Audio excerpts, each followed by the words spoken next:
Pour activer votre climatisation, votre télécommande donne accès à différents menus.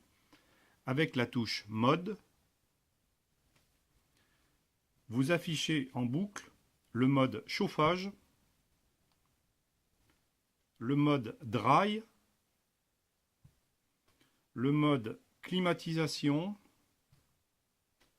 le mode ventilation sol. Aux premières chaleurs, la grande majorité des utilisateurs va activer le mode climatisation. Paradoxalement, dans un contexte de sensibilisation aux économies d'énergie, les utilisateurs ignorent aujourd'hui l'intérêt énergétique et le confort que génère l'activation du mode Dry.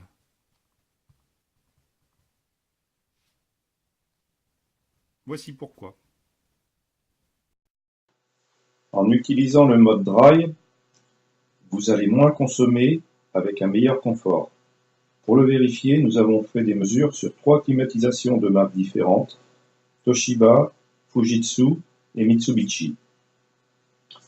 3 valeurs seront comparées. Tout d'abord sur la Toshiba, première valeur, la température sur l'échangeur thermique qui refroidit l'air. Elle est à 8 degrés en Dry et 0 degrés en Clim. On a une différence de température jusqu'à 8 degrés entre les deux modes. Deuxième valeur, la température de soufflage de l'air de votre climatisation. L'air sort à 13,8 degrés en Dry et 8,8 degrés en Clim. L'air est donc soufflé 5 degrés plus froid en mode Clim. Troisième valeur, l'intensité électrique absorbée. On mesure un courant de 4,62 A en Dry et 9,13 A en Clim. On va donc consommer 4,51 A supplémentaires en mode Clim, tout en produisant un air soufflé à 5 degrés plus froid. Le mode Dry pourrait se définir comme une climatisation douce. C'est un choix gagnant sur l'énergie comme sur le confort. Vous pouvez décider d'en faire usage, puisque cette fonction Dry est accessible sur votre télécommande.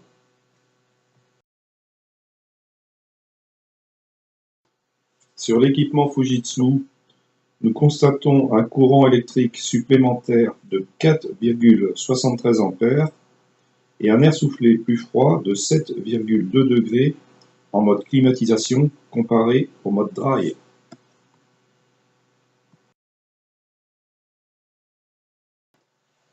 Enfin, sur l'équipement Mitsubishi, le courant électrique supplémentaire est de 2,05 A et l'air soufflé plus froid de 4 degrés en mode climatisation comparé au mode Dry.